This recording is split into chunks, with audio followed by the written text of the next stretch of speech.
ባሩ ያማረ የሆነ ሰው ለጋብቻ ከጠየቃችሁ ፈዘዊጁ አሉ።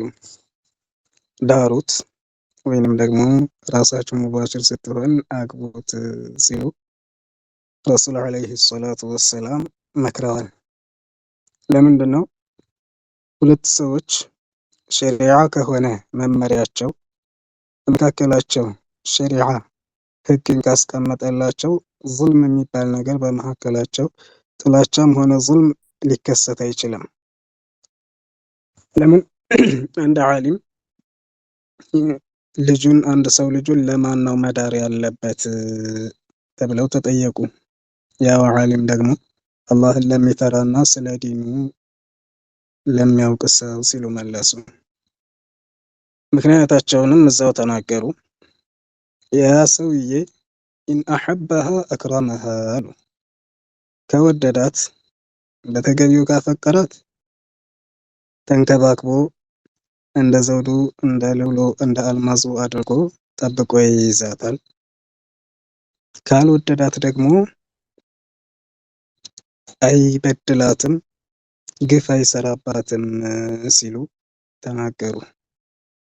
ለምን ሁለት ሰዎች በሚኗኗሩበት ሰዓት በመካከላቸው ለሁለቱም ህግ ከሌላቸው ወንድም ዙልም እንዳይሰራ ሴትም ደግሞ ዙልም እንዳትሰራ የሚከለክላቸው ህግ ከሌለ መጠፋፋት ስለሆነ የሚሆነው ሁለት ሰዎች ናቸው የወደፊት የሀገር ተረካቢዎችን የዲን ተረካቢዎችን ሊያፈሩ የሚችሉት።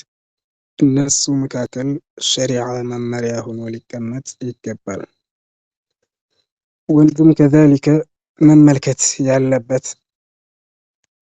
ውበት ወይንም ደግሞ ሀብት ሳይሆን ሶላህ ነው። የሴቲቷን ማንነት ለሸሪዓ ያላትን አመለካከት ይህንን ሸርጥ ሊያደርግ ይገባል ከሁሉም ነገራቶች በፊት። ለምን ሐታ ረሱሉ ዓለይሂ ሰላቱ ወሰላም ሐዲታቸው ላይ ምንድነው ያሉት? መስተፋደል ሙእሚኑ በዐደ ተቅወላሂ ኸይረን ለሁ ሚን ዘውጀቲን ሷሊሐ። አንድ ሙእሚን እዚች ዱንያ ዓለም ላይ የተጠቀመው ጥቅም የሚያገኘው ጥቅም የለም አላህን ከመፍራት በአላህ ትዕዛዝ ከመመራት አላህ ከከለከለው ነገር ከመቆጠብ ቀጥሎ የሚያገኘው በላጭ የሆነ ጥቅም የለም።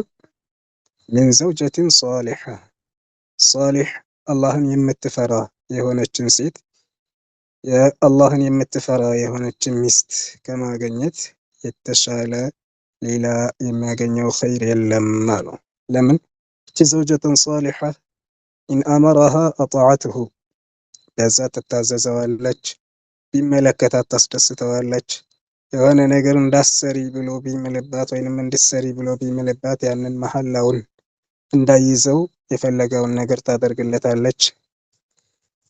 ከዛ ራቅ ብሎ እንቅስቃሴ ቢያደርግ ትመክረዋለች። እዚያ ጋር ሰጥቷት የሄደውን አማናውን የቤቱን የልጆቹን ሐቁን ትጠብቅለታለች እና ሷሊሕ የሆነችን ባልተቤት ከማግኘት የበለጠ ነገር የለም ሲሉ ረሱሉ ዓለይሂ ሰላቱ ወሰላም ለወንዱም ለሴቱም መስፈርት ያደረጉት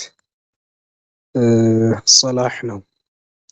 ጥሩነትን፣ መልካምነትን በሸርዓን መመራትን ስለሆነ ይህንን የእሳቸውን ሱና ተከትላችሁ የምትጓዙ አላህ ያደርጋችሁ። ብዙ አጋጣሚዎች ይኖራሉ፣ ብዙ አለመግባባቶች ይኖራሉ፣ የሀሳብ መለያየቶች ይኖራሉ። በእነዚያ ነገራቶች ላይ ሸሪዓን ሳንጥስ አንተ ማነህ አንቺ ማነሽ በሚለው አካሄድ ሳይሆን ሸሪዓችን ለእያንዳንዱ ነገር መፍትሄ አስቀምጦልናል። በዛ እንድትመሩ አደራ እላለሁኝ። አላህ ይህን ነገር ደግሞ አላህ ያግራላችሁ። ባረከላሁ ለኩማ ወጀመዐ በይነኩማ ፊ ኸይር ብያለሁ። አሰላሙ ዓለይኩም ወረሕመቱላህ። ወዓለይኩም ሰላም ወረሕመቱላሂ ወበረካቱ።